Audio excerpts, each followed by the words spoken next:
সঁচাকৈ আপুনি এটা কথা কওক যে আপোনালোক বাৰু বেছিকৈ ৰাইজৰ মাজত থকাতকৈ ৰাইজৰ মাজত থকাতকৈ ইয়াৰ কংগ্ৰেছৰ লগত মিলিবলৈ মন নাই নেকি বুলি কৈছিলে আপোনালোকে মই চিঞৰি আছিলোঁ গৌৰৱে ভাবে শুনি লওক কথাটো গৌৰৱে ভাবে যে যদি অখিল গগৈক মই লগত লৈ যাওঁ মই নহ'লে চকু মুদি জ্ঞানশ্ৰীক জিকাই আনিলোহেঁতেন আৰু চব মানুহে হেঁচা মাৰি ধৰে বোলে অখিল গগৈ কংগ্ৰেছৰ লগত নাযায় সব মানুহে হেঁচা মাৰি ফালতুটোৰ কথা বাদ দিয়ক তেওঁ আজি নিজে কৈছে তেখেতে কৈছে গগৈ ডেঙৰা আপুনি মোৰ কথাটো শুনি লওক তেখেতে কৈছে যে আপুনি জিকি অহাটো খুব জৰুৰী নহ'লে আপুনি ৰাস্তাত গৈ পেলাই প্ৰতিবাদ কৰি তেখেতে কৈছে গণ্ডগোল কৰি থাকিব গতিকে আপুনি বিধানসভাতে থকা ভাল ৰাস্তাত আপুনি প্ৰতিবাদ ধৰ্ণা কৰি তেখেতক দিগদাৰ দিয়াতকৈ তেখেতে নিজে কৈছে কেনেকৈ গিৰাব লাগে মই জানো কি অজাপ কি ৰাইজৰ দল কি কংগ্ৰেছ যিমানখিনি বিৰোধী শক্তি আছিল একমাত্ৰ অখিল গগৈকে তেওঁলোকে বিধানসভালৈ পঠিয়ালে আৰু উত্তৰ অসমৰ ফালৰ পৰা নাওবৈচাৰ জনতাই ডক্টৰ জে.পি. দাসক জয় প্ৰকাশ দাসক অসম বিধানসভালৈ নিৰ্বাচিত কৰিছে এই শদিয়াৰ পৰা ঢেকীয়াজুলি পৰ্যন্ত উত্তৰ পাৰ দক্ষিণ পাৰ মিলি আমি যদি চাওঁ তেনেহ'লে ব্যাপক সংখ্যক ৰূপত বিৰোধী বিধ্বস্ত হ'ল দুখন আসন যেনে তেনে জয়ী হ'ল কিয় এই অৱস্থাত উপনীত হ'ল অখিল গগৈয়ে এই সন্দৰ্ভত কি কৈছে তেখেতৰ পৰা পোনপটীয়াকৈ আমি জানিম কিন্তু অকণমান মই আৰম্ভণিতে আপোনালোকক অখিল গগৈ সেই বক্তব্যটো দেখুৱাব বিচাৰোঁ চাওক তেখেতে কি কৈছিল সমষ্টিৰ পুনৰ্নিৰ্ধাৰণ SR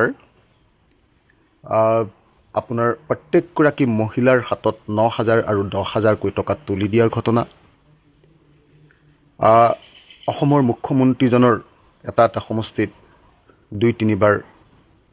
সভা সমিতি বিজেপিৰ সাংগঠনিক স্থিতি এই আটাইবিলাক স্থিতিৰ বিপৰীতে আমাৰ বিৰোধী পক্ষৰ যি দুৰ্বল অৱস্থান এফালেদি বিজেপিৰ কোটি কোটি টকাৰ খৰচ আৰু আমি কেইটামান সামান্য টকাৰে এখন অসম যুঁজিবৰ কাৰণে ওলাই আহিছিলোঁ এফালেদি আমাৰ দীৰ্ঘদিন ধৰি হতাশ হৈ থকা কৰ্মী আৰু আনফালেদি মন কী বাত আদিৰ জৰিয়তে ডেইলি ইগনাইট কৰি থকা ডেইলি খাৰ বাৰুদ দি থকা তেওঁলোকৰ এটা বাহিনী মাত্ৰ এদিন গৌৰৱ গগৈ অখিল গগৈ আৰু লুৰিণজ্যোতি গগৈ মাত্ৰ এদিন একেলগ হৈছিলোঁ আৰু এটা ঠাইত অকল লুৰিণজ্যোতি গগৈ খোৱাঙতহে কেৱল আমি তিনিজনে একলগ হৈছিলোঁ তাৰ বাহিৰে একদিনো আমি কেম্পেইন কৰিব নোৱাৰোঁ আনকি কেন্দ্ৰীয় নেতৃত্ব কংগ্ৰেছৰ কেন্দ্ৰীয় নেতৃত্ব ৰাহুল গান্ধী প্ৰিয়ংকা গান্ধীয়ে তেওঁলোকেনো ক'ত কেম্পেইন কৰিলে প্ৰিয়ংকা গান্ধীৰ লগত মই আছিলোঁ প্ৰিয়ংকা গান্ধীয়ে যিকেইখন কেম্পেইন কৰিছে মোৰ লগত সেইখনতো ভাল কেম্পেইন কৰিছে কিন্তু মই প্ৰিয়ংকাক প্ৰস্তাৱ দিছিলোঁ যে আপুনি 4 দিনৰ কাৰণে অসমত থাকি লওক আৰু ৰাহুল 4 দিনৰ কাৰণে থাকি লওক ৰাহুল গান্ধী ডাঙৰীয়া আৰু আহক আমি একেলগে কেম্পেইন কৰিম গৌৰৱ গগৈক প্ৰস্তাৱ দিছিলোঁ যে হেলিকপ্টাৰখনত আমি অনবৰতে একেলগে ঘূৰি থাকোঁ বিভিন্ন টেকনিকেল কাৰণত সেইটো হৈ নুঠিল বিশেষভাৱে বিৰোধী ঐক্যমঞ্চই সময়মতে আচলতে একতা নকৰাটো ঐক্যবদ্ধ নোহোৱাটোৱে হ'ল প্ৰধান কাৰণ এটা চৰকাৰী বাহিনী চৰকাৰী স্পন্সৰ য'ত ইলেকশ্যন কমিশ্যন অফ ইণ্ডিয়া আছে য'ত তেওঁলোকৰ সকলো মেকানিজমে সহায় কৰিছে তেওঁলোকৰ লাখ লাখ কোটি কোটি টকা খৰচ কৰিছে চৰকাৰী টকাৰ ব্যৱহাৰ কৰিছে 9,000 10,000 এনেকৈ এজন মানুহক দিছে আৰু ঘৰে ঘৰে 2,000 1,000 প্ৰত্যেকৰ মানুহৰ খামৰ ভিতৰত ভৰাই বিলাইছে এনে এক ভয়াৱহ ইলেকশ্যন খেলিছে আৰু তাৰ বিপৰীতে আমি কেৱল মানুহৰ চেণ্টিমেণ্ট মানুহৰ মৰম মানুহৰ আদৰ সেইটোক লৈ ইলেকশ্যন খেলিছিলোঁ গতিকে মই ভাবোঁ এখন অসম যুঁজ কিন্তু তাৰ পাছতো এখন অবিশ্বাস্য যুঁজ মোৰ এতিয়াও বিশ্বাস কৰিবলৈ মন যোৱা নাই যে বিজেপিয়ে ইমান ভোটত জয়ী হ'ব পাৰে এতিয়াও বিশ্বাস আমি যদিও যুঁজখন অলপ অসমানকৈ দিছিলোঁ তথাপিও মোৰ বিশ্বাস কৰিবলৈ মন যোৱা নাই এতিয়াও তথাপি ৰাইজে মোৰ ওপৰত এক গভীৰ দায়িত্ব অৰ্পণ কৰিছে ৰাইজৰ দলক এইবাৰ অসমৰ এটা গুৰুত্বপূৰ্ণ ৰাজনৈতিক দল হিচাপে অসমৰ সমাজ জীৱনলৈ ৰাজনৈতিক জীৱনলৈ আগবঢ়াই দিছে আমি 4 নম্বৰ দলত পৰিণত হ'লোঁ অসমৰ কংগ্ৰেছ দলৰ কাৰণে এইটো বহুত ডাঙৰ চেলেঞ্জ হৈ গ'ল অকল এজন তেওঁলোকৰ আমাৰ সংখ্যাগৰিষ্ঠ মানুহৰ বিধায়ক আৰু তেওঁলোকৰ 18জন মাইনৰিটি বিধায়ক এইটোতো তেওঁলোকৰ কাৰণে ভয়ানক এটা চেলেঞ্জ এই কথাটো কংগ্ৰেছক আমি আগতে কৈছিলোঁ। বাৰ সুধিছোঁ, মই কৈছিলোঁ লাষ্টত আমাক এটাও চিট যেতিয়া দিয়া নাছিলে, মই বাৰম্বাৰ কৈছিলোঁ চাব লাষ্টত চব মুছলমান মানুহবিলাকে জিকি আহিব, আপোনালোকৰ এটাও নিদিব। জাতীয় পৰিষদে মই ভাবোঁ যে নতুনকৈ কথাবিলাক চিন্তা কৰা দৰকাৰ, ভালকৈ গভীৰভাৱে তেওঁলোকৰ মাজত আলোচনা বিলোচনা কৰা দৰকাৰ। আৰু কংগ্ৰেছে আচলতে আকৌ সাগৰ মন্থন কৰিব লাগে। লুৰিণ মোৰ ভাই আৰু সি পৰাজিত হোৱাটো, গৌৰৱ মোৰ ভাই, সি পৰাজিত হোৱাটো মোৰ কাৰণে ডাঙৰ লছ, আমাৰ অসমৰ কাৰণে ডাঙৰ লছ, বিধানসভাৰ কাৰণে ডাঙৰ লছ। দেৱব্ৰত দা জিকি অহাটো অত্যন্ত প্ৰয়োজন আছিলে। এই তিনিজন মানুহক অসমৰ দৰকাৰ আছিলে। এজন যদি মোৰ এগৰাকী মোৰ শিষ্যই বুলি ক'লোঁ আৰু জ্ঞানশ্ৰী বৰা, জ্ঞানশ্ৰীক যদি এবাৰ জিকাই আনিব পাৰিলোহেঁতেন তেতিয়াহ'লেতো আপোনালোকে বিধানসভাত তিনিটাই দেখাই দিলেহেঁতেন আমি। আজি কালি নিৰ্বাচিত হোৱাৰ পিছত সংবাদ মাধ্যমৰ আগত প্ৰথম যিখিনি বক্তব্য শিৱসাগৰৰ বিধায়কগৰাকীয়ে ৰাখিছিল তাৰে কিয়দাংশ মই আপোনালোকক দেখুৱাইছোঁ। একমাত্ৰ বিৰোধী দলৰ সভাপতি অখিল গগৈ এইবাৰ বিধানসভা নিৰ্বাচনত জিকিলে। ইয়াৰ বিপৰীতে 5জন দলৰ সভাপতি এই নিৰ্বাচনত পৰাজিত হৈছে। 5জনকৈ। 1 কংগ্ৰেছৰ সভাপতি গৌৰৱ গগৈ, 2 লুৰিণজ্যোতি গগৈ অসম জাতীয় পৰিষদৰ সভাপতি, 3 প্ৰমোদ বড়ো UPPLৰ সভাপতি, 4 জন ইংটিক কাঠাৰ যিগৰাকী APHLCৰ সভাপতি পাহাৰীয়া জিলাৰ, আৰু 5 নম্বৰ টেহাৰু গৌৰ জয় ভাৰত পাৰ্টি যি বিশ্বনাথৰ পৰা প্ৰতিদ্বন্দ্বিতা কৰিছিল ঝাৰখণ্ড মুক্তি মৰ্চাৰ সহযোগত, টেহাৰু গৌৰ আছিল এই জয় ভাৰত পাৰ্টিৰ সভাপতি। এই 5জন সভাপতি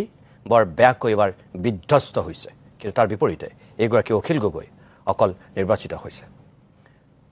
এই অখিল গগৈ ডাঙৰীয়াৰ কাষলৈকে মই প্ৰথম এতিয়া যাব বিচাৰিছোঁ। গগৈ ডাঙৰীয়া, আপোনাক মই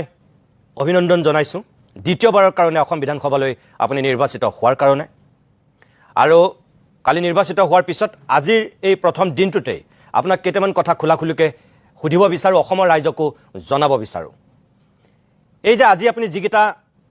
কথা কৈছে, বিৰোধী ঐক্য কিয় বিধ্বস্ত হ'ল, শাসক পক্ষ কিয় ইমান বেছি ভোটত জয়ী হ'ল, যিকেইটা কথা কৈছে, এই কথাকেইটা আপুনি নিৰ্বাচনৰ আগতে একেবাৰে বুজিয়ে পোৱা নাছিল নেকি? একো অনুমানেই কৰিব পৰা নাছিল নেকি? যাৰ কাৰণে আপুনিওতো কৈ আছিল যে বিৰোধী মিত্ৰজোঁটৰ চৰকাৰ হ'ব, আপোনালোক সাজু হৈছিল মন্ত্ৰী হিচাপে শপত ল'বলৈ এক প্ৰকাৰ, নে সেইখিনি অকল ক'ব লাগে কাৰণে কৈ আছিল? কোনটো সঁচা? তাৰ দুটা কাৰণ থাকে। এটা হ'ল আপুনি ইলেকশ্যন হোৱাৰ আগত আপুনি ইলেকশ্যনত জিকিম বুলি ক'বই লাগিব, আৰু ইলেকশ্যন কাউণ্টিং হোৱাৰ আগত আপুনি ইলেকশ্যনত ভাল হৈছে বুলি ক'বই লাগিব। নহ'লে আপোনাৰ ষ্ট্ৰং ৰুমত থকা মানুহো কোনো নোলাব, আৰু ইলেকশ্যন কাউণ্টিঙৰ দিনটোত শেষলৈকে কাউণ্টিঙত বহি থকা মানুহেই নোলাব। গতিকে এইটো এটা টেকনিকেল কথা। জিকিব বুলি কোৱাটো সকলো পাৰ্টিৰ কাৰণে এইটো ইম্পৰ্টেণ্ট, আৰু সেইটো সকলো পাৰ্টিয়ে ক'ব লাগিব যি প্ৰেক্টিকেল ফিল্ডত থাকে। দ্বিতীয়তে, কিন্তু মই যেতিয়া কথাটো কৈছিলোঁ যে চৰকাৰখন হ'ব বিৰোধীবিলাকৰ, তেতিয়া তাৰ এটা কাৰণ আছিলে। সেইটো হ'ল যে এই চৰকাৰখনৰ বিৰুদ্ধে, বিজেপি চৰকাৰখনৰ বিৰুদ্ধে সাংঘাতিক ধৰণৰ এণ্টি ইনকামবেঞ্চি আছিলে, প্ৰতিষ্ঠান বিৰোধিতা। এই দলটোৰ প্ৰতি মানুহৰ অসন্তুষ্টি, এই দলৰ মুখ্যমন্ত্ৰীৰ প্ৰতি মানুহৰ অসন্তুষ্টি, এই অসন্তুষ্টিটো এটা পূৰ্ণ পৰ্যায়ত আছিলে। তাৰমানে যাক ইংৰাজীত অবজেক্টিভ বুলি কয়, অবজেক্টিভলি একচুৱেলি আমি বিজেপিক পৰাভূত কৰিব পৰাৰ অৱস্থাত আছিলে। কিন্তু ছাবজেক্টিভলি মানে ব্যক্তিনিষ্ঠভাৱে, বিষয়নিষ্ঠভাৱে একদম মানে আপোনাৰ কামটো হ'বৰ কাৰণে উপযুক্ত সময় হৈছিলে। কিন্তু কি কয় আপোনাৰ বস্তু বিষয়নিষ্ঠভাৱে আমি যিধৰণে কাম কৰিব লাগিছিলে, আমি মানুহবিলাকে যিধৰণে কাম কৰিব লাগিছিলে, সেইটো আমি ঠিকমতে কৰিব নোৱাৰিলোঁ। কিয় নোৱাৰিলে? বিজেপিয়ে কিয় নোৱাৰিলে? ভালকৈ কৰিলে। কিয় নোৱাৰিলে আপোনালোকে? নোৱাৰাৰ কাৰণকেইটা যদি আপুনি মোক সোধে তেতিয়াহ'লে মই কৈ দিব পাৰিম। কওকচোন। তো বিজেপিৰ প্ৰিপেৰেশ্যনটো খুব ভাল আছিলে তেওঁলোকৰ 5টা পেকেজ আছিলে 5টা পেকেজ 1 নম্বৰ পেকেজটোত আছিলে ডিলিমিটেশ্যন এছআৰ হিন্দু মুছলমান হিন্দু মুছলমান হিন্দু মুছলমান হিন্দু মুছলমান চিয়ৰ উচ্ছেদ বাংলাদেশী বহিষ্কাৰ এই গোটেইবিলাকৰ জৰিয়তে অসমত এটা সাংঘাতিক ধৰণৰ কি কৰা হৈছিলে এটা আপোনাৰ কি বুলি কয় এইটোক আপোনাৰ সাম্প্ৰদায়িক শ্ৰেণী বিভাজন এটা সম্পূৰ্ণৰূপে গঢ়ি তোলা হয় পলাৰাইজেশ্যন তৈয়াৰ কৰি দিয়া হয়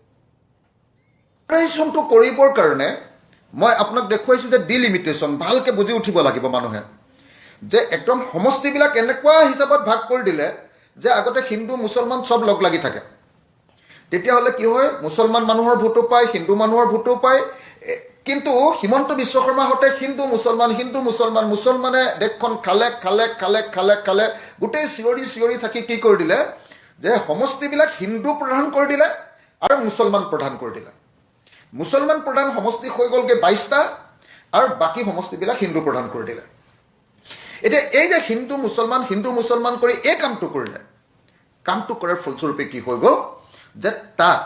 মানে আপোনাৰ এটা পাৰ্টিয়ে মানে ইলেকশ্যনত জিকাৰ কাৰণে অন্যান্য যিবিলাক মানে স্বাভাৱিক যিবিলাক কাম কাজ কৰে সেই কাম কাজবিলাকৰ জৰিয়তে জিকিব নোৱাৰা পজিশ্যন কৰি দিলে গতিকে এইটো হ'ল তেওঁলোকৰ ফাৰ্ষ্ট পেকেজ মানে ষ্ট্ৰেটেজি নম্বৰ 1 2 নম্বৰ ষ্ট্ৰেটেজিটো হ'ল তেওঁলোকৰ ডেভেলপমেণ্টেলিজিম বুলি কয় তেওঁলোকে যে বিজেপি থাকিলেহে অকল ডেভেলপমেণ্ট হ'ব হয় বিজেপি নাথাকিলে হিমন্ত বিশ্ব শৰ্মা নাথাকিলে ধাৰ কৰিতো এতিয়া দৰমহা দি আছে হিমন্ত বিশ্ব শৰ্মা নাথাকিলে দৰমহাও নাপাব মানুহে আৰু সেই ডেভেলপমেণ্টেলিজিমৰ প্ৰতীকটো ৰূপে তেওঁলোকে ব্যৱহাৰ কৰিছিলে অভাৰব্ৰিজবিলাকক সেই অভাৰব্ৰিজ সেইটোৰ জৰিয়তে তেওঁলোকে টাউনবিলাকত ডেভেলপমেণ্টেলিজিমটো প্ৰচাৰ কৰি আছিলে 3 নম্বৰ বস্তুটো হৈ আছিলে যে তেওঁলোকৰ বেছিক যিটো আইডিঅলজি গোটেই ভাৰতবৰ্ষত তেওঁলোকে যিটো কৰে যাক ইংৰাজীত কয় আল্টা নেশ্যনেলিজিম বুলি উগ্ৰ ৰাষ্ট্ৰীয়তাবাদ তাৰমানে অকল বিজেপিত থাকিলেহে ৰাষ্ট্ৰীয়তাবাদী হ'ব পাৰে জয় শ্ৰীৰাম ক'বই লাগিব ভাৰত মাতা কি জয় ক'বই লাগিব আৰু এইকেইটা কোৱা মানুহৰ বাহিৰে বাকী কোৱা মানুহবিলাক সম্পূৰ্ণৰূপে মানে ৰাষ্ট্ৰবিৰোধী এইটো এটা ডাঙৰ মেছেজ এটা নিনিয়া ইনশাল্লাহ বা আপোনাৰ কি কয় এনেকুৱা ধৰণৰ মুছলমান কথা কৈ দিয়া সিটোৰ দেশত দ্ৰোহী সি পাকিস্তানপন্থী এই গোটেই বাংলাদেশপন্থী তো সেই গোটেই যিটো ধাৰা সেই ধাৰাটো সৃষ্টি কৰিবৰ কাৰণে কি কৰা হৈছিলে আপোনাৰ হাৰিয়াক আপোনাৰ গৌৰৱ গগৈ পাকিস্তানী এই কথাটো কৈ থকা হৈছিলে এই 3টা পেকেজ গ'ল 3টা ষ্ট্ৰেটেজিৰ কথা ক'লোঁ 4 নম্বৰ ষ্ট্ৰেটেজিটো আছিলে তেওঁলোকৰ যে এইবিলাক কথাই যিবিলাক মানুহক একেবাৰে সামৰি ল'ব নোৱাৰে একেবাৰে গাঁৱৰ দুখীয়া দৰিদ্ৰ মানুহ যি টিভিও নাচায় যি মোবাইল ফোন চায়ো তেওঁলোকৰ সিদ্ধান্ত গ্ৰহণ নকৰে যিবিলাকৰ জীৱন যাত্ৰা অকল খেলি কাম বন এইবিলাকৰ মাজত যায় সেই মানুহবিলাকৰ কাৰণে তেওঁলোকে অৰুণোদয় এটা পেকেজ কৰিছিলে শেষত সেই অৰুণোদয়টো 9,000 টকাকৈ দিছিলে তাৰপিছত উদ্যমিতা আঁচনিৰ জৰিয়তে আকৌ 10,000 টকা দিছিলে আৰু কৈছিলে যদি বিজেপি চৰকাৰক জিকাই দিব পাৰে তেতিয়াহ'লে 25,000 টকাকৈ দিব এইটো হ'ল তেওঁলোকৰ বেনিফিচিয়াৰী স্কিমৰ যিটো ষ্ট্ৰেটেজি আৰু 4 নম্বৰ ষ্ট্ৰেটেজিটো আছিলে তেওঁলোকৰ একদম ভয়ানক উগ্ৰ প্ৰচাৰ আগ্ৰাসী প্ৰচাৰ একদম বাৰম্বাৰ বিহু বাগৰুম্বা এইবিলাকৰ কাৰণে নৰেন্দ্ৰ মোদীক মাতি আনিছে মুখ্যমন্ত্ৰীয়ে ইবাৰ পাছত সিবাৰ কেতিয়াবা উদ্যমিতা আঁচনিৰ ধন বিলাবলৈ গৈ প্ৰচাৰ কৰিছে কেতিয়াবা অৰুণোদয় ধন বিলাবলৈ গৈ প্ৰচাৰ কৰিছে কেতিয়া নামঘৰৰ পইচা দিবলৈ গৈ প্ৰচাৰ কৰিছে প্ৰচাৰ অখিল গগৈ ডাঙৰীয়া আপুনি এতিয়া যি 5টা কথা কৈছে আপুনি যি এতিয়া 5টা মেইন মূল কাৰকৰ কথা ক'লে এইখিনি প্ৰতিৰোধ কৰিব পৰাকৈ এইখিনিৰ বিৰুদ্ধে আপোনালোকে অসমৰ মানুহৰ আস্থা আৰু বিশ্বাস জিনিব পৰাকৈ কিয় পৰিকল্পনা কৰিব নোৱাৰিলে আমি কিছু পৰিমাণে পৰিকল্পনা কৰিছিলোঁ আমি সৰু পাৰ্টি আমিতো 126টাৰ কাৰণে প্ৰস্তুতি চলাব পৰা নাছিলোঁ আৰু সেইকাৰণে মই বাৰম্বাৰ চাব দেই আমাৰ কোন জিকিছে আমি সেই 2টা মানুহ জিকিছোঁ যি 2টা মানুহে আমি পাৰ্টিৰ ভিতৰত খাৰাংখাজ কৈছিলোঁ যে কংগ্ৰেছক নোহোৱাকৈ আমি অকলে জিকিব লাগিব কংগ্ৰেছৰ লগত গ'লে আমি গেলি যাম কংগ্ৰেছৰ লগত গ'লে ভৱিষ্যতৰো মানুহে আমাক গ্ৰহণ নকৰিব কংগ্ৰেছৰ লগত গ'লে আমাক মুছলমানপন্থী বুলি ক'ব আৰু কংগ্ৰেছৰ লগত গ'লে পুৰণি দুৰ্নীতিবিলাক মূৰ দাঙি উঠিব সেইবিলাকে তেওঁলোকক আক্ৰমণ কৰিব আৰু আমাকো কংগ্ৰেছী বুলি ক'ব সেইকাৰণে মই বাৰম্বাৰ আমাৰ পাৰ্টিৰ ভিতৰত কৈছিলোঁ যে নাই কংগ্ৰেছৰ লগত এলায়েন্স হ'ব নালাগে, কোনো পধ্যে হ'ব নালাগে। আৰু মই কৈছিলোঁ যে মোৰ শিৱসাগৰত মই কংগ্ৰেছৰ লগত এলায়েন্স নকৰাকৈ অকলে মই ইলেকশ্যনত জিকি দেখুৱাম, আৰু মই সেই প্ৰস্তুতিটো চলাইছিলোঁ, গতিকে মই জিকিলোঁ। 2 নম্বৰ সেই প্ৰস্তুতিটো চলাইছিলোঁ আমি নাওবৈচাত, সেইটোত আমি টিকেটেই নাপালোঁ। 3 নম্বৰ আমি সেই প্ৰস্তুতি চলাইছিলোঁ ঢিঙত, সেইটোত আমি টিকেট পালোঁ আৰু সেইটোত জিকিলোঁ। আমি 4 নম্বৰ প্ৰস্তুতি চলাইছিলোঁ মন্দিয়াত, সেইটো আমাক টিকেটেই নাপালোঁ। আমি যেনেকৈ ধৰণে যিবিলাক আমি আমাৰ সেই প্ৰস্তুতি আছিলে, য'ত আমি ভাবিছিলোঁ যে আমি বুথ কমিটি বনাইছোঁ, আমাৰ আঞ্চলিক কমিটিবিলাকক শক্তিশালী কৰিছোঁ, আমি একদম টেকনিকেল টীমবিলাক তৈয়াৰ কৰি লৈছিলোঁ, য'ত এইটো কৰিবলগীয়া আছিলে সেই কথাবিলাকত। আৰু 2টা ঠাইত কৰিছিলোঁ, মৰিয়নি আৰু মাৰ্ঘেৰিটা। মৰিয়নি আৰু মাৰ্ঘেৰিটাতো আমি খুব ভাল যুঁজ দিছোঁ, আপোনালোকে নিশ্চয় দেখিছে। কিন্তু আমাৰ কেণ্ডিডেট শেষ টাইমত মানে পাম নে নাপাম, পাম নে নেপাম, এই যে গৌৰৱ গগৈ পিছে ঘূৰি থাকিবলগীয়া হ'ল, সেইটো কাৰণে আমি টাইম নাপালোঁ। লাষ্টৰ 3 মাহ সময় মোৰ বৰবাদ কৰি দিলে কংগ্ৰেছে। যি লাষ্টৰ 3 মাহ সময় বৰবাদ কৰি দিয়াৰ কাৰণে মই যুঁজিবলৈ সময় নাপালোঁ। গতিকে মই আপোনালোকক এটা কথা কওঁ দেই, যদি ট্ৰেডিশ্যনেল ধৰণে কংগ্ৰেছে যেনেকৈ ইলেকশ্যন খেলে, এই ধৰণে ইলেকশ্যন খেলিলে অহা 100 বছৰলৈও বিজেপি খৰুৱাব নোৱাৰে। যদি বিজেপি খৰুৱাবলৈ কয়, আমি আনকনভেনশ্যনেল, আমি নতুনত্ব থকা, আৰু বিজেপিয়ে যিবিলাক ষ্ট্ৰেটেজি লৈ জিকে তাৰ এণ্টি ষ্ট্ৰেটেজি লৈ আমি যুঁজিবলৈ যদি আগবাঢ়ি নাযাওঁ, তেতিয়াহ'লে বিজেপিক পৰাভূত কৰাটো ইমান সহজ কথা। আপুনি এইমাত্ৰ যিটো কথা কৈছে, আপুনি মই ভাবোঁ এটা শুদ্ধ কথা কৈছে, কিন্তু তাৰপিছতো মই আপোনাক এটা কথা কওঁ, বাণিজ্যিক বিৰতি ল'ব লাগিব। বিৰতি লোৱাৰ পূৰ্বে মই এই কথাটো আপোনাক কৈ লওঁ যে এই কথাকেইটাৰ লগতে আপুনি এটা কথা স্বীকাৰ কৰেনে, যিখিনি আপুনি বিজেপিৰ 5টা মূল কাৰকৰ কথা কৈছিল, তাৰ লগত মই আপোনাক এটা যোগ দি কওঁ যে যেনেকৈ নৰেন্দ্ৰ মোদীৰ বিকল্প হিচাপে এতিয়াও ৰাহুল গান্ধীক মানুহে মানি ল'ব পৰা নাই, তেনেকৈ হিমন্ত বিশ্ব শৰ্মাৰ বিকল্প হিচাপে আপোনালোকৰ বিৰোধীৰ এজন নেতাকো এতিয়াও অসমৰ মানুহে বিশ্বাস কৰা নাই বা মানি ল'ব পৰা নাই। যিটো হিমন্ত বিশ্ব শৰ্মাৰ কষ্ট কৰাৰ শক্তি, সেই শক্তিটো আপোনালোকে এজনো আয়ত্ব কৰিব পৰা নাই। মই সঁচা কথাটো ক'লে কিছুমানে বেয়া পাই যায়। হিমন্ত বিশ্ব শৰ্মাই বোকাত লেটি পেটি হৈ, তাৰ বোকাত লেটি পেটি চিঞৰ বাখৰ গণ্ডগোল কৰি নাচি বাগি খেতিটো কৰিবলৈ যায়, আৰু আমাৰ গৌৰৱ গগৈহঁতে পূৰা পাক্কা ইস্তি দি পথাৰত ননমাকৈ ইলেকশ্যনটো খেলিবলৈ যায়, মানে পথাৰত ৰুবলৈ যায়। আপোনালোকে চাবচোন, আমাৰ লিডাৰবিলাকৰ মানুহৰ লগত হেণ্ডশ্বেক কৰাৰ নিয়মটো আপোনালোকে চাব, আৰু হিমন্ত বিশ্ব শৰ্মাই বাঁহ এডালৰ পৰা জাপ মাৰি গৈ মানুহক সাৱটি ধৰাৰ দৃশ্যটো চাব। আপোনালোকে কেনেকৈ জিকিব? এনেকৈ জিকিব নেকি ইলেকশ্যন? আজি লুৰিণে যদি সঁচাকৈ ইলেকশ্যনত জিকিবলৈ হয়, তাৰ গাটো ভাঙি পেলাব লাগিব। এনেকৈ থিয় হৈ থাকিলে নহ'ব, একদম বেকা হৈ যাব লাগিব, মানুহক সাৱটি ধৰিব লাগিব, বোকাত জাপ মাৰি দিব পাৰিব লাগিব, মানুহৰ লগত হাঁহি মাতি একদম হেৰি হৈ যাব লাগিব, মিলি যাব লাগিব, তেতিয়াহে ইলেকশ্যনত জিকিব। ইফালে পইচাও খৰচ কৰিব নোৱাৰিব বিজেপিৰ সমান ইমান ধৰণৰ আপোনাৰ মেকানিজিমো নাথাকিব, বিজেপিৰ সমান ইমান কষ্টও কৰিব নোৱাৰিব, আৰু বিজেপিৰ সমান আকৌ মানুহৰ লগত মিলিবলৈও নাযাব, তেতিয়াহ'লে ইলেকশ্যনত কেনেকৈ জিকিব আপুনি কওক? আপোনালোকৰ আজি হিমন্ত বিশ্ব শৰ্মাই কৈছে যে 3 গগৈ যিটো আপোনালোকৰ মানে একত্ৰীকৰণ, এইটো খুব শক্তিশালী এটা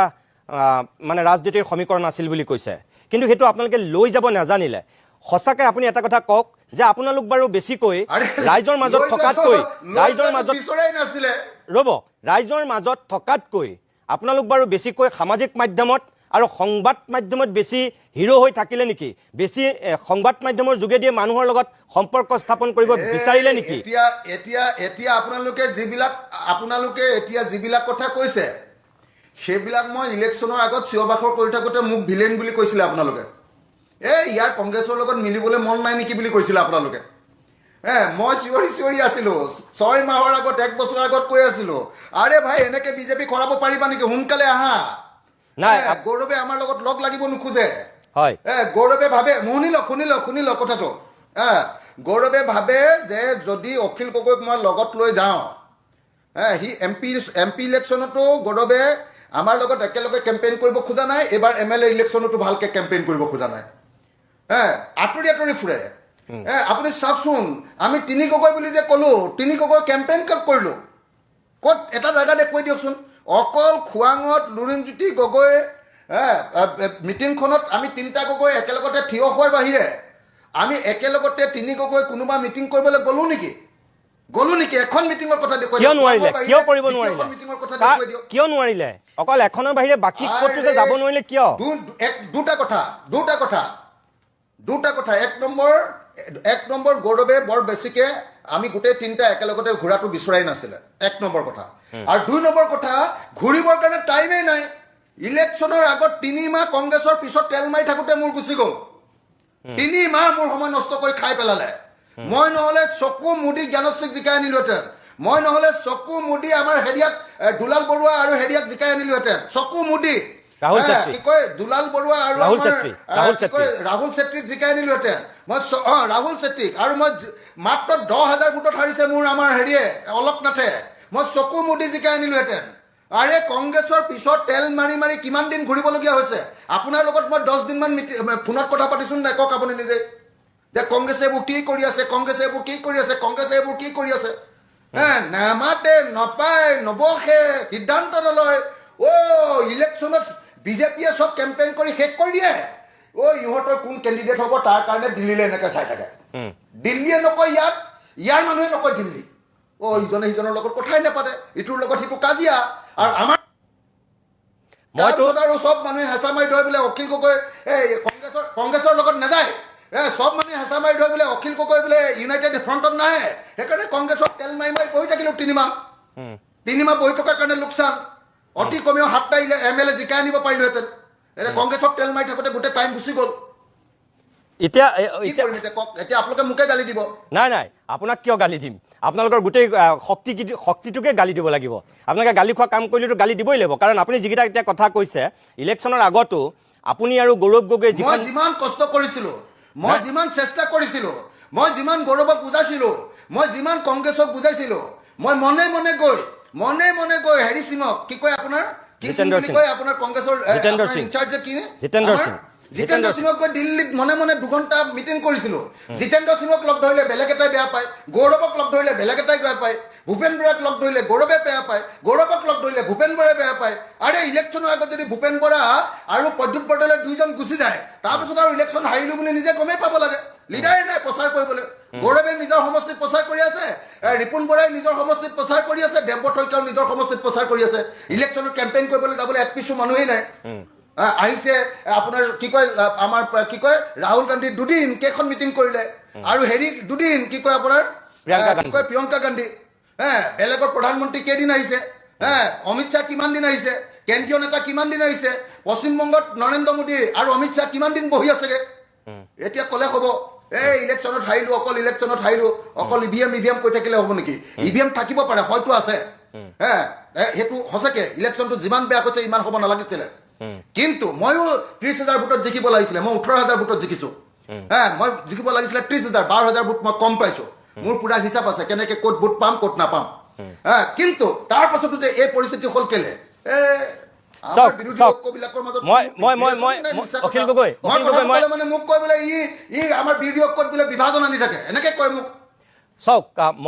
মই যিখিনি শুনো আপোনাক সেইখিনি কথাকে কওঁ আপুনি যিটো কথা কৈছে আপোনাৰ লগত বহুতবাৰ কথা পাতিছোঁ এজন সাংবাদিক হিচাপে যেনেকৈ দিলীপ শইকীয়াৰ লগত কথা পাতোঁ যেনেকৈ লুৰিণজ্যোতি গগৈৰ লগত কথা পাতোঁ যেনেকৈ আগতে ভূপেন বৰাৰ লগত কথা পাতোঁ আপোনাৰ লগতো কথা পাতোঁ সকলোৰে লগত আমি সাংবাদিক হিচাপে কথা পতাটো স্বাভাৱিক আৰু আপোনাকতো ৰাইজৰ মাজত যি হৈ আছে সেই ফিডবেকটো দিমেই যে বিজেপিৰ ইমান শক্তিশালী স্থিতি সেইটোকে ক'লোঁ যে বিৰোধীৰ ইমান শক্তিশালী বিজেপিৰ ইমান এটা মজবুত ভেটি থকাৰ পিছত আপোনালোকে ইমান বেচিজিল হৈ ইমান আপোনালোকে খামখেয়ালি হৈ আপোনালোকে কেনেকৈ মানে বিজেপিক ৰুধিব মইতো সেইটোকে আপোনাক কওঁ সদায় কৈছিলোঁ সেই কথাটো কিনো ভুল কথা কৈছে জিকিব নোৱাৰে এনেকে কংগ্ৰেছে 100 বছৰলৈ বিজেপিক ৰুধিব নোৱাৰে 100 বছৰলৈ মই কৈ দিলোঁ আপোনাক 100 বছৰ গৌৰৱ গগৈক আপোনালোকে বোকাত নামিবলৈ কওক এনেকে ইস্ত্ৰি পিন্ধা চোলা পিন্ধি বাহিৰৰ পৰা ৰৈ পানী দিবলৈ ভাত নহয় খাদ্য নহয় খেতি নহয় আমি কেলে কম আপোনালোকে কওক আপোনালোকৰহে বিৰোধী ঐক্যৰ নেতা তেওঁ যিবিলাকে সমালোচনা কৰে নাই এইবোৰ আমনি পালোঁ দেই আমনি পালোঁ বহুত এতিয়া শুনক আপুনি কৰিয়ে ধুমুহাত যেনে তেনে শিৱসাগৰত গছজোপা জীয়াই ৰাখিলোঁ বহুত কষ্ট কৰিয়ে জীয়াই ৰাখিলোঁ ধুমুহাত জানো সেইখিনি জানো কিন্তু জনাৰ পিছতো আপোনাক এটা কথা কম অখিল গগৈ এক মিনিট প্লিজ মই বিৰতি ল'ব হৈ গৈছে কেতিয়াবাই কিন্তু মই বিৰতিটো লৈ লওঁ বিৰতিৰ পিছত আপুনি উত্তৰটো দিব কিন্তু বিৰতিৰ পূৰ্বে মই আপোনাক প্ৰশ্নটো কৰিছোঁ আপুনি ধুমুহাৰ মাজতো জিকিলোঁ বুলি কৈছে কিন্তু আজি মুখ্যমন্ত্ৰীয়ে কৈছে আপুনি জিকি অহাত মুখ্যমন্ত্ৰীৰো অৱদান আছে তাৰমানে গৌৰৱ গগৈ লুৰিণজ্যোতি গগৈ হত্যাৰ ক্ষেত্ৰত অৱদান নথকাৰ কাৰণে তেওঁলোক হাৰিলে নেকি আপোনাৰ ক্ষেত্ৰত অৱদান থকাৰ কাৰণে জিকিলে নেকি তেওঁ আজি নিজে কৈছে যে আপোনাৰ সমষ্টিত তেওঁ এবাৰো কেম্পেইনিং কৰিবলৈ নগ'ল শুনক অখিল গগৈ নাই মোৰ কথাটো শুনক তেওঁ কৈছে যে হিন্দু ডমিনেট সমষ্টিৰ ভিতৰত শিৱসাগৰে একমাত্ৰ সমষ্টি য'ত মই কেম্পেইনিং কৰিবলৈ নগ'লো বুলি কৈছে তাৰমানে ইনডাইৰেক্টলি নাই মই গগৈ ডাঙৰীয়া প্লিজ তেখেতে কৈছে গগৈ ডাঙৰীয়া আপুনি মোৰ কথাটো শুনি লওক তেখেতে কৈছে যে আপুনি জিকি অহাটো খুব জৰুৰী নহ'লে আপুনি ৰাস্তাত গৈ পেলাই প্ৰতিবাদ কৰি তেখেতে কৈছে গণ্ডগোল কৰি থাকিব গতিকে আপুনি বিধানসভাতে থকা ভাল ৰাস্তাত আপুনি প্ৰতিবাদ ধৰ্ণা কৰি তেখেতক দিগদাৰ দিয়াতকৈ তেখেতে নিজে কৈছে আপোনালোকে গিৰাব নোৱাৰিলে নহয় গগৈ আপুনি লাইনত থাকক মই তাৰ উত্তৰটো পিছত বিচাৰিম মই অকণমান বাণিজ্যিক বিৰতি ল'ব লাগিব মই বাণিজ্যিক বিৰতি লৈ লৈছোঁ অভিমতত তাৰপিছতে পৰৱৰ্তী অংশলৈ মই মুখ্যমন্ত্ৰী হিমন্ত বিশ্ব শৰ্মাই আজি অখিল গগৈ ডাঙৰীয়াৰ সন্দৰ্ভত বিশেষকৈ তেওঁ নিৰ্বাচনত জিকা অসম বিধানসভাত তেখেতে লোৱা ভূমিকাৰ সন্দৰ্ভত সংবাদ মাধ্যমৰ আগত কোনখিনি বক্তব্য ৰাখিছে তাৰে মই কিয়দাংশ অকণমান আপোনালোকক দেখুৱাই লওঁ তাৰপিছতে অখিল গগৈক কেইটামান কথা সুধিম যদি অখিল গগৈয়ে মিষ্টেক নকৰিলেহেঁতেন তেতিয়াহ'লে আজি শ্বেৰমান আলীও তেওঁৰ দলৰ বিধায়ক হ'লহেঁতেন আজি যদি অখিল গগৈয়ে মিষ্টেক নকৰিলেহেঁতেন তেতিয়াহ'লে এইবাৰ ইলেকশ্যনতে তেওঁ এই 19টা কংগ্ৰেছে পোৱা 19টা চিটৰ 4-5টা তেওঁই পালেহেঁতেন তেওঁ মোকতো কোৱা নাই মোৰ লগতো কথাই পাতি থাকে দেখোন তেওঁ আপোনালোকক কোৱা কথা বেলেগ মোৰ লগত কোৱা কথা বেলেগ বৰ্তমান তেওঁ নিজৰ নিৰাপত্তাত ব্যস্ত আছে এতিয়াতো তেওঁ পুলিচক ফোন কৰি আছে এস্কৰ্ট গাড়ীখন থাকিব লাগে বুলি বৰ্তমান তেওঁ সেইটো চিন্তাত আছে অখিল গগৈ বৰ বেলেগ ধৰণৰ মানুহ মোৰ আগত তেওঁ বেলেগ কথা পাতে আপোনালোকৰ আগত বেলেগ কথা পাতে কংগ্ৰেছৰ ওচৰত বেলেগ কথা পাতে তেওঁৰ কথাবিলাক একে নহয় তেওঁ বেলেগ কথা পাতি থাকে মই নাজানো তেওঁ কিয় এস্কৰ্ট লাগে আমিতো এস্কৰ্ট পাৰিলে এৰি দিয়াৰ মতলবত থাকোঁ তেওঁ এতিয়া IGPক SBক ফোন কৰি আছে এস্কৰ্ট কালিৰ কাৰণেতো মই এস্কৰ্টখন দি দিছিলোঁ কালি তেওঁ এনেই হুলস্থুল লগাই দিলে যে কুশল দুৱৰীয়ে তেওঁক মাৰিব বুলি মাৰিলে নেকি তেওঁ হেডলাইনত থাকিবৰ কাৰণে কিবা কিবি কথা কৈ থাকে যোৱাকালি তেওঁ কি পৰিৱেশ কৰি দিছিলে যে তেওঁক মাৰিবই 3খন চিঠি লিখিলোঁ মই এইবোৰ কৰি থকা নাছিল জানো সৰু ল'ৰাৰ দৰে কিবা এটা কুটকুটাই থাকে আৰু যেতিয়া একো কাম নাথাকে তেতিয়া তেওঁৰ একদম সন্মানীয় বৃদ্ধা মাতৃগৰাকীক কষ্ট দিয়া আৰম্ভ কৰে যেতিয়া বেলেগ একো নাথাকে তেতিয়া আমাৰো একে বয়সৰ মা আছে ইয়াত লৈ আহিব তাত লৈ আহিব কষ্ট দি থাকে মোৰ দেখিলেই বেয়া লাগে লাষ্টত যেতিয়া কেইদিনমান একো কাম নাথাকে তেতিয়া সেইটো কামত লাগি যায় মইতো আজিলৈকে তেওঁক এছেম্বলিত কথা কোৱা শুনা নাই আমি ৰাতিপুৱা তেওঁক পিজুছে ফোন কৰি দিয়ে যে দাদা আজি কষ্টত আছোঁ অলপ অখিলদা জমাই থাকিব তেওঁ জমাই থাকে আজিলৈকে আপোনালোকে মোক কওক যে ৰাজ্যপালৰ ভাষণ বা বাজেট বক্তৃতাৰ ওপৰত তথ্য বা গোটেইখিনি গোটাই প্ৰমোদ গগৈয়ে যেনেকৈ শিৱসাগৰ বিধায়ক কোন আছিল প্ৰমোদ গগৈ ডাঙৰীয়াই যেনেকৈ বিধানসভাত ভাষণ দিছিলে তেনেকুৱা আজিলৈকে অখিল গগৈ এটাও ভাষণ দিছে নেকি ফট কৰি উঠিব আকৌ হাঁহি দিব আকৌ ওলাই যাব আকৌ বহি দিব তেওঁতো এইবিলাক কৰি থাকে তেওঁক চাই ভাল লাগে সেইকাৰণে ময়ো তেওঁৰ সমষ্টিত কেম্পেইন কৰিব যোৱা নাইতো তেওঁৰ এগেইনষ্টত মই এটা সমষ্টিতে হিন্দু প্ৰধান এটা সমষ্টিতে কেম্পেইন কৰিব যোৱা নাই সেইটো হ'ল শিৱসাগৰ কাৰণ বিধানসভাত তেওঁক প্ৰয়োজন আছে নহ'লে ৰাস্তাত হুলস্থুল কৰি থাকিলেহেঁতেন 5 বছৰ তেওঁক নাথাকিলে ভাল নালাগিলেহেঁতেন হা চতুৰ নহয় ভাল লাগে তেওঁ ফেচবুক চাব গোটেইখিনি তেওঁক ভাল লাগে মুঠতে চাই পেলাই তেওঁ এই 5 বছৰ যদি এছেম্বলিত নাথাকিলেহেঁতেন এই অমুকত আন্দোলন তমুকত আন্দোলন এইবিলাক কৰি ঘূৰি ফুৰিলেহেঁতেন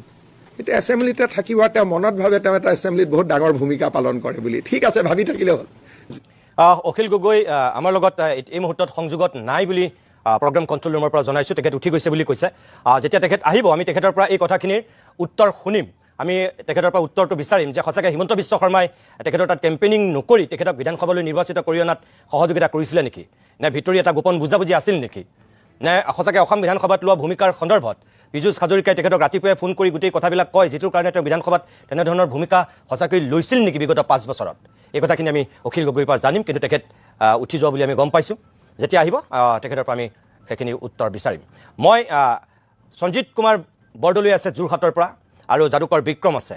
মই দুয়োগৰাকীৰ কাষলৈ এতিয়া আহিব বিচাৰিছোঁ প্ৰথমতে মই যাদুকৰ বিক্ৰমক এটা কথা ক'ব বিচাৰোঁ যে আজি দেখিছোঁ যে আপুনি 2014 চনৰ পৰাই নিৰ্বাচনক লৈ আপুনি এটা মেজিক প্ৰেডিকশ্যন কৰে আৰু প্ৰত্যেকবাৰে আপোনাৰ 100% ফলিয়াই এইবাৰৰ যিটো আপোনাৰ প্ৰেডিকশ্যন আছিল আপুনি প্ৰেছ ক্লাবত তলা মাৰি পেলাই আপুনি কাগজখন তাত এটা বাকচত ভৰাই থৈছিল যিহেতু এইবাৰো আপোনাৰ 100% মিলিছে প্ৰিয় দৰ্শক মই আপোনালোকক কওঁ যিসকলে গম নাপায় যে যাদুকৰ বিক্ৰমে বিজ্ঞানসন্মতভাৱে গোটেই সমষ্টিবিলাকলৈ গৈ মানুহৰ যিবিলাক আমাৰ সাধাৰণতে সমীক্ষা চলোৱা অপিনিয়ন পোলেই হওক এক্সিট পোলেই হওক যেনেকৈ আমাৰ সমীক্ষা চলায় তেনেকৈ বিক্ৰমেও সমষ্টিবিলাকলৈ গৈ এটা সমীক্ষা চলায় তাৰপিছত সেই সমীক্ষাৰ ভিত্তিত তেওঁ নিজৰ এটা প্ৰেডিকশ্যন দিয়ে যিটো যাদুকৰ বিক্ৰমৰ প্ৰেডিকশ্যন বুলি কয় এইবাৰ তেওঁ যিটো প্ৰেডিক্ট কৰি পেলাই যিখন তেওঁ সমীক্ষা গুৱাহাটী প্ৰেছ ক্লাবত সাংবাদিকসকলৰ আগত তেওঁ তলা মাৰি পেলাই ফলাফল ঘোষণাৰ পূৰ্বেই তাত জমা ৰাখিছিল আজি সেইখন তেওঁ মুকলি কৰিছিল আৰু আমি নিজেও তাৰ সাক্ষী আছিলোঁ আচৰিত ধৰণেৰে সেই কাগজখনত বিক্ৰমৰ লগত এই মুহূৰ্তত নাই বুলি কৈছে তেওঁ মই নিজে দেখিছিলোঁ মোৰ মোবাইলতো আছে বাৰু কিন্তু সেই কাগজখনত তেওঁ ভাৰতীয় জনতা পাৰ্টীক 82খন আসন দিছিল কংগ্ৰেছক 19খন আসন দিছে অসম গণ পৰিষদ আৰু BPFক 10খনকৈ আসন দিছে ৰাইজৰ দলক 2খন আসন দিছে AIUDFক তেওঁ 2খন আসন দিছে আৰু অন্যান্যক 1খন আসন দিছে আৰু অজাপক +-1 দিছিল আৰু নট কনফাৰ্ম বুলি তেওঁ তাত লিখি পেলাই সাইন কৰি দিছিল এখন পাবও পাৰে নাপাবও পাৰে সেইকাৰণে তাত তেওঁ নট কনফাৰ্ম বুলি তেওঁ লিখি পেলাই সাইনটো কৰিছিল অৰ্থাৎ সঁচাকৈ বিজেপিয়ে 82খনেই পাইছে সঁচাকৈ কংগ্ৰেছে 19খনেই পালে অগপ BPFে 10খনকৈ আসন পালে ৰাইজৰ দল AIUDFে 2খনকৈ আসন পালে অন্যান্য অৰ্থাৎ চেয়াৰমান আলী তৃণমূল কংগ্ৰেছ মন্দিৰত তেওঁ এখন ধৰি থৈছিল সেইখনেই পাইছে আৰু অজাপৰ ক্ষেত্ৰত +- ধৰিছিল নট কনফাৰ্ম কৰিছিল লুৰিণজ্যোতি গগৈখন ধৰিছিল সেইখন নাপালে মই এতিয়া সেই বিক্ৰমকে সুধিছোঁ যে বিক্ৰম যে বহুতৰ সমীক্ষা মানে +- থাকে আপুনি পূৰা একদম এটা সংখ্যা লিখি পেলাই আগতীয়াকৈ প্ৰেছ ক্লাবত জমা দিছিল কেনেকৈ ইমান মিলি গ'ল ইয়াৰ আঁৰত মেজিকেল ফৰ্মুলা যিটো থাকে সেইটোতো থাকিবই যিটো প্ৰেডিকশ্যন বুলি কয় যিটো মাইণ্ড ৰিডিং বুলি কয় যিটো মেণ্টেলিজিম বুলি কয় সেইটো এটা অংশ থাকে কিন্তু তাতোকৈ ডাঙৰ অংশটো হৈছে যে আমি সমষ্টিসমূহলৈ যাওঁ আমি একদম জেনেৰেল পাব্লিক হিচাপে যাওঁ জেনেৰেল মানুহ হিচাপে যাওঁ তাতে থাকোঁ তাতে বিভিন্ন ধৰণৰ স্তৰৰ মানুহৰ লগত কথা পাতোঁ কেতিয়াবা আমি কাৰ্যালয়তে বহি থাকোঁ অলপমান দেৰি একো নকৰাকৈ 15-20 মিনিট কথা পাতি মানে এনেই বহি থাকোঁ মোবাইলটো চাই বহি থাকোঁ যেতিয়া কথা বতৰা পাতে আমি কিছুমান বস্তু বিসংগতিত ধৰা পৰে কিছুমানে ধৰক এইটো দলে সেইটো দলৰ লগত যদি মিত্ৰজোঁটত আছে সেই কথা বতৰাবোৰ গম পাওঁ যে এইটো লেক্স হৈ আছে আমি যিমান পাৰোঁ পাৰ্টীসকলৰ লগত ঘূৰিবলৈ চেষ্টা কৰোঁ তেওঁলোকক লগ ধৰিবলৈ চেষ্টা কৰোঁ তেওঁলোকে গোটেই ৰুটিনটো কেনেকৈ লৈ গৈছে তেওঁলোকে আৰম্ভণি কেইটা বজাত কৰিছে শেষ কেইটা বজাত কৰিছে দিনটোৰ ভিতৰত কেইখন মিটিং কৰিলে সেই মিটিংখিনিৰ দূৰত্বটো কিমান আছিলে টাইম ৱেষ্ট হৈছে নেকি নে জিৰণি লওঁতে ভাত খাব যাওঁতে 3 ঘণ্টা এটা নষ্ট কৰিলে নে ৰেডি হওঁতে 12টাই বাজি গ'ল তো এই গোটেইবোৰ কথা আমি ইমান তথাপি যে ইমান একদম বিজেপিয়ে 82খনেই মানে পাইছে যেতিয়া আমি টোটেল আমি এনেকুৱাকৈ লিষ্ট বনাই লওঁ যেতিয়া আমি টোটেল এনেকুৱাকৈ লিষ্ট বনাই আমি প্ৰায়বোৰ আমাৰ যিটো ইনষ্টিটিউচনেল ভোট বুলি কয় আমি আগৰ সমীক্ষাসমূহো চাওঁ আগৰ ভোটিং পেটাৰ্ণসমূহো চাওঁ কোনে কিমান পাইছে সেই গোটেইবোৰ চাওঁ তেতিয়া আমি এনেকুৱাকৈ এটাকৈ দাগ দি যাওঁ একদম কোনো ধৰণৰ মই অৰাজনৈতিক মানে দৃষ্টিভংগীৰে একদম নিউট্ৰেল হৈ পজিটিভ হৈ কোনো ধৰণৰ তাতে ফ্লেভাৰ বা কোনো ধৰণৰ হেৰি নকৰাকৈ আমি কালাৰ কৰি যাওঁ গোটেই বস্তুটো তাতে যিমানখন আহে তাৰপিছত আমি আকৌ সমীক্ষা চলাওঁ আমি বিভিন্নজন ব্যক্তি যেনেকৈ আপোনাৰ হওক বিভিন্ন মুখ্য তেওঁলোকৰ অপিনিয়নবোৰ লওঁ সকলোৰ অপিনিয়ন যেতিয়া আমি এটা টেবুলত আহে ডটবোৰ ক'ৰবাত মিলি যায় এতিয়া ধৰক কিছুমান ইনষ্টিটিউচনে তেওঁলোকৰ পদ্ধতি অৱলম্বন কৰে আমি সেনেকুৱা পদ্ধতি নকৰোঁ আমি চবৰ লগতে যাওঁ আমি প্ৰাৰ্থীজনৰো সমীক্ষা বা তেওঁলোকৰ অপিনিয়নটো লৈছোঁ কৰ্মকৰ্তাৰো লৈছোঁ গ্ৰাছৰুট লেভেল লৈছোঁ টপ লিডাৰজনৰো লৈছোঁ কৰ্মকৰ্তা 14 চনত যিটো কায়দা মানে যিটো ক্ৰাইটেৰিয়াই কৰিছিল 19ত যি ধৰণে কৰিছিল 21ত যি ধৰণে কৰিছিল এবাৰ এই 26ত ইভলভ হৈ আছে এইটো নিজে মানে নিজৰ ফালৰ পৰা ডেভেলপ কৰা বুলি ক'ব পাৰি কাৰণ ইয়াৰ আগত এনেকুৱা ধৰণৰ সমীক্ষা এই গোটেইখিনি ভিত্তি কৰি পিনে কৰা মই দেখা নাপাওঁ ইভলভ হৈছে বহুখিনি ইভলভ হৈছে 2014 চনৰ গোটেই বস্তুখিনি একদম নতুন আছিল তথাপিও সেইটো বহুখিনি সময় লাক বাই চান্সত এটা দুটা চিট মানে কনফাৰ্মেশ্যন আহিছিল কাৰণ যে তাতে আপোনাৰ যিহেতুকে চিটৰ সংখ্যা বহুত কম থাকে লোকসভাত সেইকাৰণে এটা ধৰক আমি বহুত কম প্ৰাৰ্থীৰ লগত সুবিধা হয় কিন্তু বিধানসভা হ'লে বহু কঠিন 700ৰ ওপৰত কেণ্ডিডেট তাৰে ভিতৰত 300 হেভিৱেইট কেণ্ডিডেট থাকে বহু মাৰ্জিন কম থাকে বহু কথা থাকে যিবোৰ আমি দলৰ আগৰ পৰা লক্ষ্য কৰোঁ যে 2 বছৰ 3 বছৰৰ পৰা এটা লক্ষ্য কৰি থাকোঁ যে দলটোৱে কেনেকৈ উপস্থাপন কৰিছে তেওঁলোকে কেনেকৈ কাষ চাপিছে যদি মিত্ৰজোঁট কৰিছে তাৰে ভিতৰত কি বিসংগতি ৰৈ গৈছে আনবোৰ দলে কেনেকৈ প্ৰস্তুতি কৰিছে সেই গোটেইবোৰ কথা যেতিয়া আহে লগতে এষ্ট্ৰলজিকেল দিশো থাকে লগতে নিউমৰলজিও থাকে গোটেইবোৰ মানুহ এজনৰ আজি ফলাফল ওলোৱাৰ পিছত আপুনি দিয়াত কালি দিনটোত আপুনি কিয় নিদিলে এষ্ট্ৰলজিকেল মানে যিকোনো প্ৰেডিকশ্যন এটা বুলি ক'লে প্ৰেডিকশ্যন মানে হ'ল যে কিবা এটাৰ লগত মই কম্পেয়াৰ কৰিব লাগিব ৰিজাল্টটোৰ লগত কম্পেয়াৰ কৰিব লাগিব যদি মই তাৰ আগত দি দিওঁ সেইটোক এক্সিট পোল বা অপিনিয়ন পোলত ধৰা যাব সেইটো এক্সিট পোল বা অপিনিয়ন পোলৰ যিটো মানে ধৰক যিটো আমাৰ কনচেপ্ট চ' এই মোৰটো এক্সিট পোল নহয় অপিনিয়ন পোল নহয় মোৰটো হ'ল প্ৰেডিকশ্যন মই আগতীয়াকৈ জমা কৰি দিছোঁ মোৰ ফালৰ পৰা মই হাত দাঙি দিছোঁ যে এইখন কাগজ এইখন দলিল এইটো বাকচ এইটো চাবি এইটো তলা মই মোৰ ফালৰ পৰা মই হাত দাঙি দিছোঁ এতিয়া সেইখন আমি মিলাই চাওঁ যিটো প্ৰেডিকশ্যন এতিয়া ধৰক সাধাৰণতে মই ধৰক এটা প্ৰেডিকশ্যন কৰিব লাগিলে মই জাষ্ট দৰ্শকসকলে বুজি পোৱাকৈ কৰিছোঁ বহুতে এইটো প্ৰশ্ন সুধি আছিল আগতে কিয় নিদিয়ে আগতে নিদিয়ে মানে ধৰক কিবা কাৰণত মই যদি আপোনাৰ লগত এতিয়া প্ৰেডিকশ্যন মেজিক এটা কৰোঁ মই ইয়াতে এটা নিশ্চয় এটা সংখ্যা লিখি থ'ম তাৰপিছত মই ক'ম যে আপুনি সংখ্যা এটা ভাবক আপুনি সেই সংখ্যাটো ক'ব তাৰপিছত মই এই সংখ্যাটো এনেকৈ দেখুৱাই দিম যে চাওক আপুনি ভবা সংখ্যাটো ইয়াতে মিলিছে চ' মই ক'ৰবাততো এটা ইন ৰিটাৰ্ণ ৰাখিব লাগিব যিটো আপোনাৰ কোৱাৰ পিছতহে হ'ব কাৰণ এইটো যদি মই আগতে কৈ দিওঁ তো আপোনাৰ কোৱাটোৰ লগত কোনো নাহে তো এক্সিট পোল ডিফাৰেণ্ট আৰু প্ৰেডিকশ্যন মানেই হৈছে যিটো কম্পেৰিজনৰ কাৰণে কিবা এটা তথ্য আছে বুজিছোঁ ধন্যবাদ প্ৰিয় দৰ্শক আপোনালোকে গমেই পাইছে যে বিক্ৰমে গোটেই কথাখিনি সুন্দৰকৈ বিশ্লেষণ কৰি দেখুৱাইছে তেওঁ 100% মিলিছে এইবাৰ আমাৰ বিধানসভা নিৰ্বাচনক লৈ যিটো প্ৰেডিকশ্যন দিছিল প্ৰেছ ক্লাবত আজি মই নিজে তাৰ সাক্ষী আছিলোঁ অকণমান সময়ৰ কাৰণে পুনৰ বাণিজ্যিক বিৰতি ল'ম তাৰপিছতে আমি সঞ্জিত কুমাৰ বৰদলৈৰ কাষলৈ পোনে যাম সঞ্জিত কুমাৰ বৰদলৈ আপুনি বিভিন্ন সময়ত লিখিছে আজিও আপুনি দুখন কাকতত দুটা নিবন্ধ লিখিছে মই দেখিছোঁ ইয়াৰ পূৰ্বেও আমি কথা পাতোঁ এই শাসক বিৰোধীৰ সন্দৰ্ভত এই যে আজি যিটো ফলাফল হ'ল আপোনাৰ দৃষ্টিত অখিল গগৈয়ে যিকেইটা কথা ক'লে তাৰ বাহিৰে বিৰোধীৰ দুৰ্বলতাৰ আন কিবা দিশ আৰু চকুত পৰে নেকি আপুনি উল্লেখ কৰিব নেকি এই মুহূৰ্তত ইমান যে বেয়াকৈ বিধ্বস্ত হ'ল স্বয়ং যোৰহাটতে যে গৌৰৱ গগৈ হিতেন্দ্ৰনাথ গোস্বামীৰ হাতত ইমান বেয়াকৈ হাৰিবলগীয়া হ'ল এগৰাকী যোৰহাটৰ বাসিন্দা হিচাপে আপুনি কি বুলি ভাবে হয় ধন্যবাদ আচলতে কি হৈছে যোৱাবাৰ লোকসভা নিৰ্বাচনত আমাৰ গৌৰৱ গগৈ ডাঙৰীয়া জয়ী হৈছিল যদিও সেই সময়ত প্ৰেক্ষাপট অলপ সুকীয়া আছিলে কাৰণ সেই সময়ত গৌৰৱ গগৈ এগৰাকী মানে খুব ভকেল সাংসদ হিচাপে তেওঁ যথেষ্ট জনপ্ৰিয় হৈছিলে আৰু সেই সুবাদতে আচলতে তেওঁক যোৰহাটবাসী ৰাইজে বা বৃহত্তৰ লোকসভা সমষ্টিৰ ৰাইজে তেওঁক জয়যুক্ত কৰিছিলে সেই সময়ত তেওঁৰ দলটো গৌণ হৈ পৰিছিল আচলতে তেওঁৰ দলটোতকৈ ব্যক্তি হিচাপে তেওঁ বেছি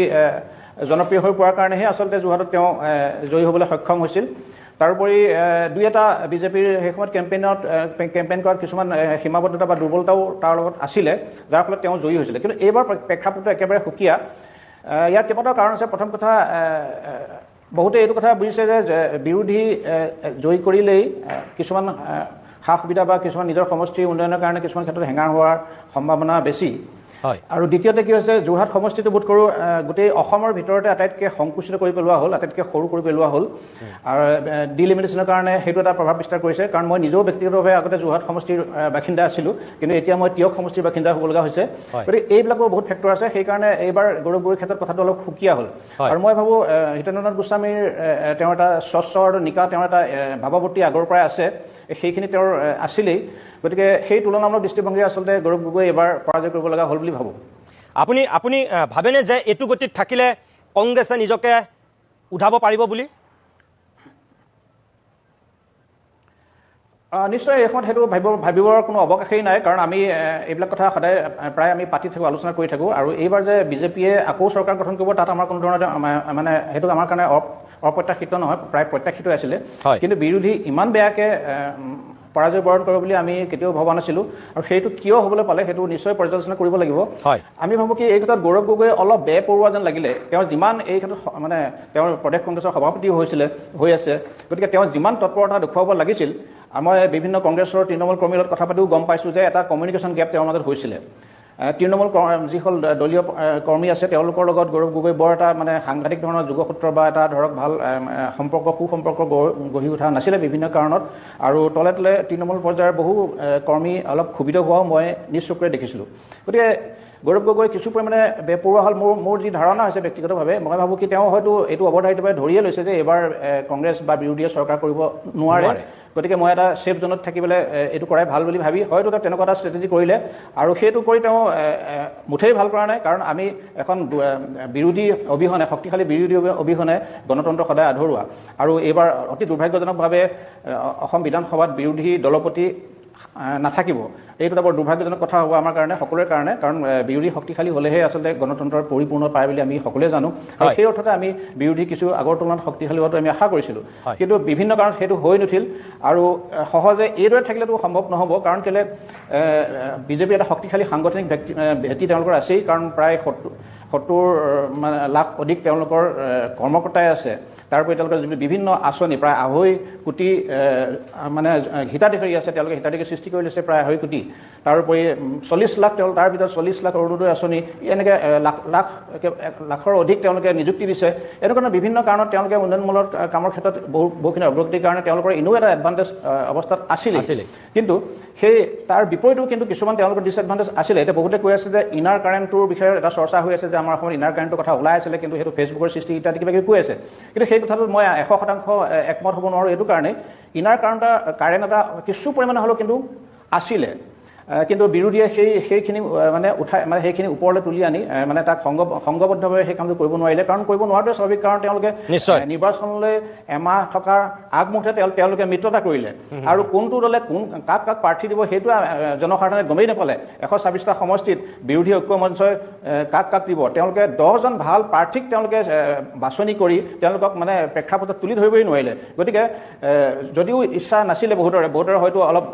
প্ৰতিষ্ঠান বিৰোধী কিছু পৰিমাণৰ ঢৌ আছিলে বা বিভিন্ন ধৰণৰ ক্ষোভ বা অসন্তুষ্টি আছিল 100% সন্তুষ্টিৰে কোনো ৰাজনৈতিক দল থাকিব নোৱাৰে কিন্তু সেইখিনি সম্ভৱ নহ'ল বিৰোধীয়ে সেই সুযোগটো ল'ব নোৱাৰিলে হয় মই ধন্যবাদ জনাইছোঁ বৰদলৈ ডাঙৰীয়াক অকণমান সময়ৰ কাৰণে পুনৰ বাণিজ্যিক বিৰতি ল'ম তাৰপিছতে আমি কোকৰাঝাৰলৈ যাম কমল আজাদ আছে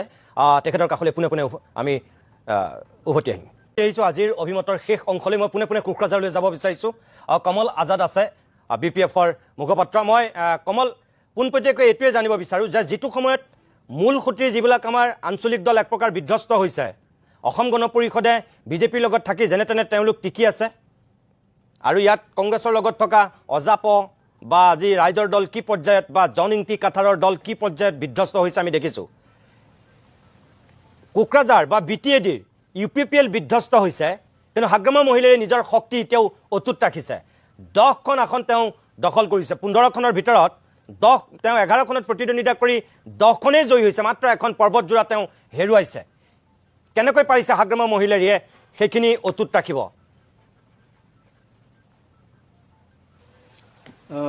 নিতুমণিদা ইয়াৰ মূল কাৰণটোই হ'ল আপুনি যিজন ব্যক্তিৰ নাম লৈছে আমাৰ দলৰ সভাপতি সন্মানীয় হাগ্ৰামা মহিলাৰী ডাঙৰীয়া তেখেতৰ যিটো ৰাজনীতি আৰু তেওঁ যিদৰে BTCখনত নিৰ্মাণ কৰা দিনৰ পৰাই এতিয়ালৈকে চলাইছে আৰু ৰাইজৰ লগত আছে ৰাইজৰ বিভিন্ন বিষয় সকলো জাতি জনগোষ্ঠীক লৈ তেওঁৰ যিটো মানে আপোনাৰ অৰা এই অৰাটো আপোনাৰ মূল কাৰণ যাৰ কাৰণে আমি আজিৰ তাৰিখত এতিয়ালৈকে ইমান ভাল ফল কৰিবলৈ সক্ষম হৈছোঁ আৰু দ্বিতীয় কাৰণটো হ'ল যে আমাৰ যিটো আপোনাৰ এলায়েন্সৰ ৰাজনীতি এই এলায়েন্সৰ ৰাজনীতিত আপোনাৰ এতিয়া অলপ আগত অখিল গগৈ ডাঙৰীয়াই যিবিলাক কথা কৈছে তাৰ পৰা স্পষ্ট হৈ গৈছে যে তেওঁলোকৰ যি এলায়েন্স আছিল কংগ্ৰেছ ৰাইজৰ দল আৰু AJPৰ এলায়েন্স এই এলায়েন্সটো কিমান ফেইলাৰ আৰু কোনো ধৰণৰ ৰণনীতি নোহোৱাকৈ যে তেওঁলোকে এলায়েন্স কৰিছিল এইটো অখিল গগৈ ডাঙৰীয়াৰ ভাষ্যৰ পৰা স্পষ্ট হৈ গৈছে কিন্তু আমাৰ যিটো এলায়েন্সৰ ৰাজনীতি আছিল BPF BJP আৰু AJPৰ যিটো এলায়েন্স এই এলায়েন্সত যি নিখুঁত এলায়েন্স এই এলায়েন্স যেটো টিম ওয়ার্ক এই টিম ওয়াৰ্কৰ কাৰণে আমি সাকসেসফুল হ'বলৈ সক্ষম হৈছো আমি BTC অঞ্চলত 11টাৰ ভিতৰত 10টা আৰু যদি আমি মিত্ৰ জোট হিচাপে চাওঁ তেতিয়া হলে 15টাৰ ভিতৰত 14টা মানে অলমোস্ট 100% ৰিজাল্ট কৰিবলৈ আমি সক্ষম হৈছো ইয়াৰ মূল কাৰণ আমাৰ হাগ্ৰামা মহিলাৰী ডাঙৰীয়াৰ নেতৃত্ব মুখ্যমন্ত্ৰী হিমন্ত বিশ্ব শৰ্মা ডাঙৰীয়াৰ ৰণনীতি আৰু তেওঁৰ গাইডেন্স আৰু বিৰোধীৰ ফেইলাৰ আমি সেই কাৰণে এই ৰিজাল্ট কৰিবলৈ সক্ষম হৈছো আপোনালোকে যদি চাই আমাৰ যিসকল প্ৰাৰ্থী এই প্ৰাৰ্থীসকলে খুব ভালকে যুঁজ দিছে আঞ্চলিক দল হিচাপে প্ৰমোদ বড়ো ডাঙৰীয়াৰ যি UPPL দল এই UPPL দল কমপ্লিটলি ফেইলাৰ হৈছে তাৰ বিভিন্ন কাৰণ আছে এই কাৰণবিলাক এনালাইসিস কৰিব গলে এতিয়া বহুত সময় লাগিব কিন্তু আপুনি চাওক মূল বিৰোধী দল হিচাপে BTCত UPPL দলৰ স্থানবিলাক কেনেকুৱা হৈছে চতুৰ্থ তৃতীয় দ্বিতীয় এনেকুৱা স্থানত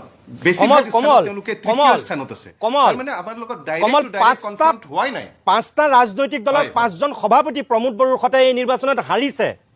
গৌৰৱ গগৈ প্ৰমোদ বড়ো লুৰিণজ্যোতি গগৈ জন ইংতি কাঠাৰ আৰু সিফালে তেহাৰু গৌৰ প্ৰমোদ বড়ো সৌ সিদিনাখনলৈকে দপদপাই আছিল তেওঁ তামোলপুৰতে বিধ্বস্ত হৈছে হয় পাৰিবনে আকৌ প্ৰমোদ বড়োৱে হাগ্ৰামা মহিলাৰীক প্ৰত্যাহ্বান জনাই উত্থান ঘটাব নাই নাই তেওঁ নোৱাৰে কাৰণ হাগ্ৰামা মহিলাৰী ডাঙৰীয়া আৰু প্ৰমোদ বড়ো ডাঙৰীয়াৰ কম্পেৰিজন নহয় প্ৰমোদ বড়ো ডাঙৰীয়া কমপ্লিটলি ব্যক্তি কেন্দ্ৰিক ব্যক্তি তেওঁ চাওক আপুনি সভাপতি হয় তেওঁ MCLA ইলেকশ্যন খেলি এটা সিটত হাৰিছিল এতিয়া তেওঁ বিৰোধী সভাপতি হিচাপে বিৰোধীৰ ভূমিকা পালন কৰিব লাগিছিল BTCত কিন্তু তেওঁ কি কৰিলে ৰাজ্য সভাত গ'ল কেনেকৈ গ'ল কি ৰাজনীতি কৰি গ'ল এইটোতো আমি সকলোৱে দেখা পাইছোঁ জল পট কি ৰাজ্যসভাৰ সাংসদ হ'বৰ কাৰণে BTCত UPPL দলৰ ফালৰ পৰা কোনো নাছিল নেকি উৰ্খাও গৌৰা ব্ৰহ্ম নাছিল নেকি কিন্তু তেওঁ কাকো নিদিলে তেওঁ নিজে ৰাজ্যসভাৰ সাংসদ পদটো ল'লে সাংসদ পদ লৈ দুদিন পিছতে তেওঁ আকৌ টিকেট লৈ ল'লে তামোলপুৰত তাৰমানে তেওঁকে লাগে তো তেনেকুৱা এজন মানুহে কেনেকুৱা টক্কৰ দিব নিশ্চয় গতিকে এইটো অসম্ভৱ হয় তো প্ৰমোদ বড়ো ডাঙৰীয়াই পুনৰ ৰিটাৰ্ণ কৰা আৰু BTC অঞ্চলৰ ৰাইজৰ আস্থা পুনৰাই লোৱাটো ইমান সহজ হৈ থকা নাই আজিৰ তাৰিখত মই কমল ধন্যবাদ জনাইছোঁ মোৰ সময় শেষ হৈছে মই সঞ্জিত বৰদলৈ বিক্ৰম তালুকদাৰ কমল আজাদ সকলোকে ধন্যবাদ জনাইছোঁ মই দুখিত আকৌ এবাৰ মই যাম বুলি ভাবিছিলোঁ সময় নাই অখিল গগৈ যি উঠি গ'ল তেওঁ আৰু উভতি নাহিলে তেখেতক মই কেইটামান প্ৰশ্নৰ উত্তৰ বিচাৰিছিলোঁ উত্তৰটো নাপালোঁ শেষত আপোনালোকক কওঁ যে 126 জন এইবাৰ যি বিধানসভাৰ নতুন বিধায়ক আহিব ইয়াৰ ভিতৰত 46 জন হৈছে একেবাৰে নতুন বিধায়ক 126 জনীয়া এই বিধানসভাত ইয়াৰ ভিতৰত 25 জন আছে ভাৰতীয় জনতা পাৰ্টিৰ নতুনকৈ নিৰ্বাচিত হোৱা বিধায়ক 10 জন আছে কংগ্ৰেছৰ 19 জনৰ ভিতৰত 10 জন নতুন বিধায়ক অসম গণ পৰিষদৰ 10 জনৰ ভিতৰত 6 জনেই নতুন বিধায়ক BPFৰ 10 জনৰ ভিতৰত 4 জনেই নতুন বিধায়ক আৰু ৰাইজৰ দলৰ 2 জনৰ ভিতৰত এজন নতুন বিধায়ক অৰ্থাৎ মুঠ 46 জন নতুন বিধায়ক এইবাৰ অসম বিধানসভালৈ নিৰ্বাচিত হৈছে তেওঁলোকক আমি কালি ৰিজাল্ট ওলাইছে আজিৰ দিনটোত আমি অভিনন্দন জনাইছোঁ আশা কৰিছোঁ তেওঁলোকৰ এই নতুন ইনিংছটোত তেওঁলোক সফল হওক শুভেচ্ছা থাকিল আজিৰ অভিমত ইমানতে